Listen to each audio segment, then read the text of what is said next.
I never believed in cursed places until I spent one night in room 309. It was an old roadside hotel, the kind where the lights flicker even when the generator is working fine. I was traveling alone, and rain forced me to stop. The receptionist didn't look surprised to see me, but when I asked for a room, her fingers froze over the register. "Room 309 is empty," she said slowly. "You can take another." "I'm tired," I interrupted. "Anything is fine." She stared at me for a long moment, then slid the key across the counter without another word. The hallway to the third floor smelled like damp walls and something rotten beneath the carpet. Room 309 was at the very end. As soon as I unlocked the door, a cold wave brushed past my face, like someone exhaling inches away from me. The room looked normal, too normal. Bed neatly made, mirror clean, no dust. But the clock on the wall was ticking backward. I laughed nervously, thinking it was broken, and dropped my bag. That's when I noticed something carved into the wooden door from the inside. "Don't sleep." A sudden knock echoed from the bathroom door. I froze. I hadn't gone inside yet. "Hello?" I whispered. No answer. The bathroom light slowly turned on by itself. Then I heard it. Whispering. Not one voice, many. All saying my name. And I realized something terrifying. The door to room 309 no longer had a handle on the inside. I ran toward the door, my heart slamming against my ribs. But where the handle should have been was only smooth, scratched wood, as if it had been torn off violently. The whispering grew louder, crawling into my ears like insects. "Don't sleep, don't sleep." The bathroom door creaked open. I watched in horror as wet footprints appeared on the floor, one by one, walking toward me. There was no body, just the sound of dripping water and slow breathing. I grabbed a chair and smashed the mirror on the wall. The glass shattered, but what I saw made my blood turn cold. My reflection didn't copy my movements. It smiled. Behind the reflection, the room was full of people standing shoulder to shoulder, their faces pale, eyes stitched shut, mouths open in silent screams. I turned around. The room was empty. Suddenly, the clock stopped ticking. Complete silence followed, so loud it hurt my ears. Then the bed creaked. Someone sat on it. The mattress sank slowly, as if something heavy pressed down. I could feel its breath on my neck. Ice cold, smelling of decay. "Stay awake," it whispered.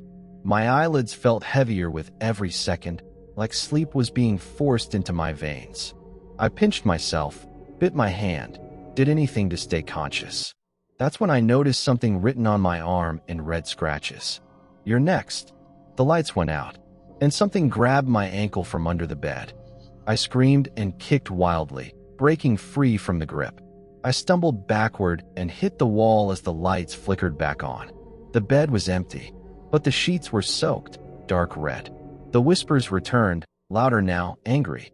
Suddenly, the room began to change. The walls peeled like rotten skin, revealing black stains beneath. The air grew thick, making it hard to breathe. The clock started ticking again, this time faster than ever. Tick, tick, tick. I noticed the scratches on the wall. Names. Hundreds of them. All crossed out. At the bottom, one name wasn't crossed. Mine. The bathroom door slammed shut. I heard water running, then choking sounds, as if someone was drowning. I knew I had to leave, handle or not. I smashed my shoulder into the door again and again until the wood cracked. Just as it burst open, icy hands grabbed my arms from behind. Faces emerged from the walls, twisted, broken, screaming without sound. "Stay," they begged.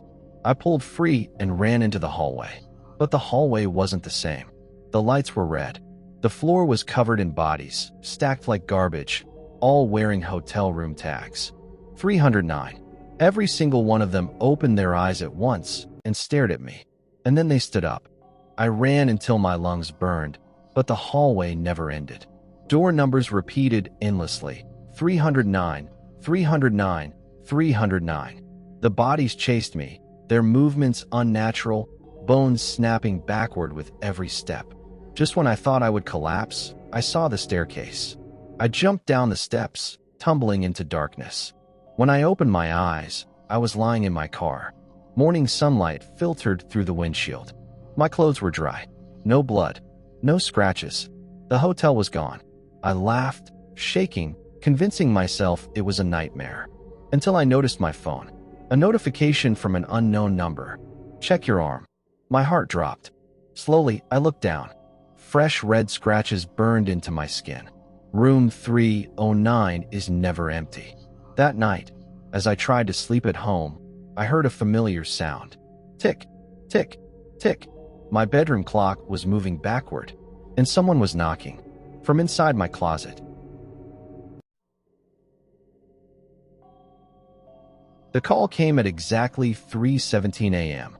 My phone vibrated on the table beside my bed, lighting up the dark room. Unknown number. No caller ID. I ignored it. Then it rang again and again. When I finally answered, I heard breathing. Slow. Wet. Too close. Hello. I whispered. The breathing stopped. Then a voice spoke, my voice. Don't hang up. My stomach tightened. I sat up, scanning the room. I was alone. The door was locked. Windows closed. This isn't funny, I said. The voice on the phone chuckled softly. You said the same thing yesterday. My call history was empty. No outgoing calls. No missed calls. The voice continued, calm and patient. At 3:20, you'll hear knocking from your kitchen. Don't open the door. The line went dead. I checked the time. 3:19 a.m. I laughed nervously, blaming sleep deprivation.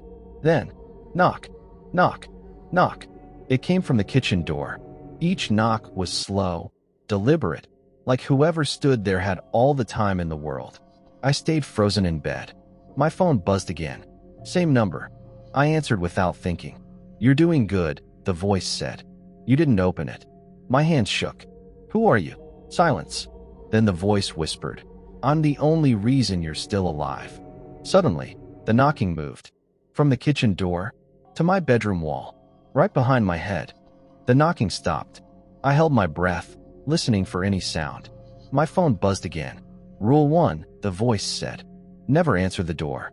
I slid out of bed, my legs weak. Rule for what? For surviving the night, it replied. I heard footsteps now, slow dragging sounds, moving through my apartment. Whatever was inside didn't try to hide itself. Rule 2, the voice continued. If you hear it speak, don't respond. As if on cue, a voice called from the hallway. My mother's voice. Beta, door colo. My throat burned. My mother lived in another city.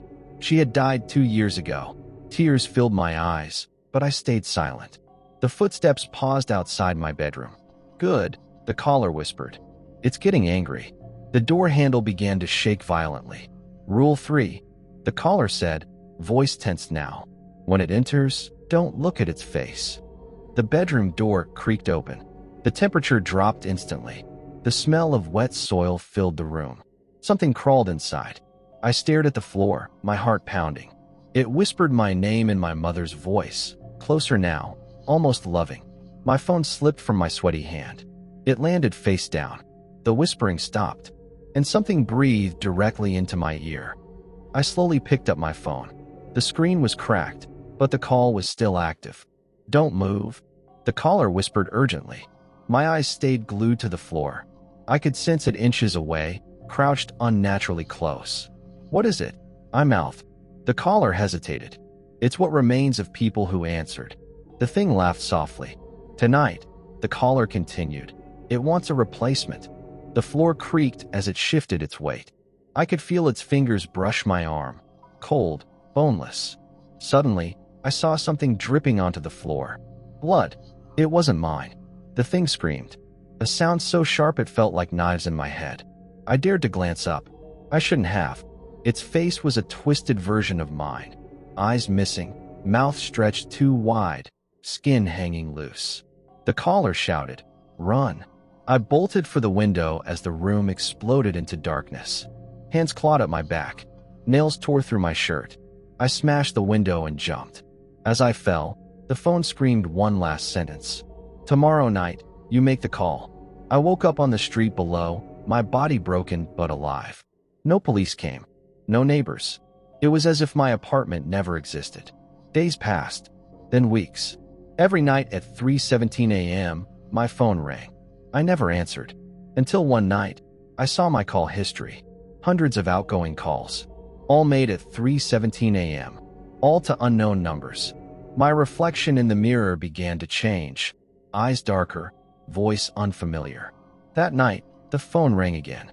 I answered. A stranger whispered, terrified, "Hello." And my mouth moved on its own.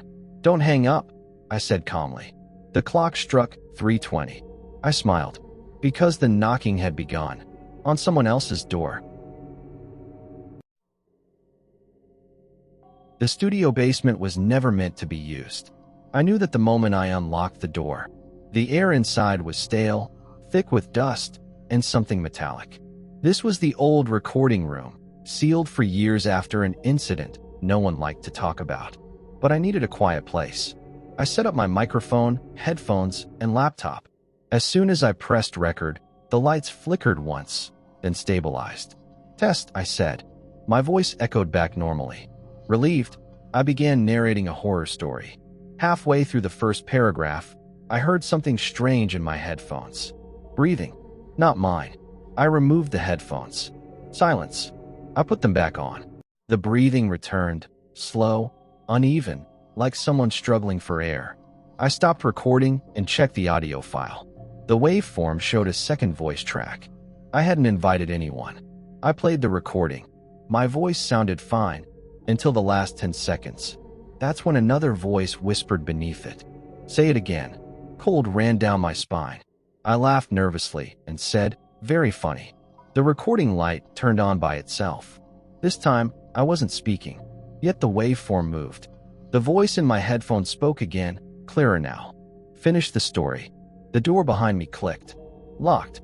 And on the soundproof glass, words slowly appeared, as if traced by invisible fingers. "No one leaves mid-recording." I rushed to the door and twisted the handle. It wouldn't move. The red recording light glowed brighter, filling the room with a sick, pulsing hue. "Stop recording," I said, my voice shaking. The breathing in my headphones grew louder. Then the playback started, without me touching anything. The speakers played a voice I recognized instantly. Mine. But I wasn't the one who had said those words. The voice narrated events from my childhood. Secrets. Moments I had never told anyone. I ripped the headphones off, but the voice continued, now coming from the walls themselves. "Every voice leaves a trace," it said. "This room remembers." The temperature dropped. Frost crept along the microphone stand. I noticed scratches on the desk, names carved deep into the wood. Dozens of them. Some crossed out, some not.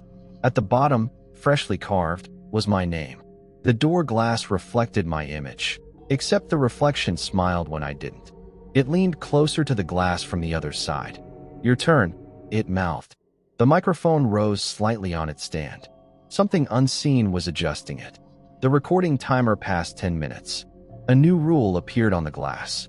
After 10 minutes, the voice stays. The breathing stopped, and the room went completely silent. The silence felt worse than the noise. I stared at the microphone, unable to move. My reflection in the glass began to change, its mouth opening wider than humanly possible. The speakers clicked on again. "This is the final take," the voice announced. Suddenly, memories flooded my mind, but twisted. I remembered things I had never lived. Dying in this room. Screaming. Begging. The names on the desk began to bleed.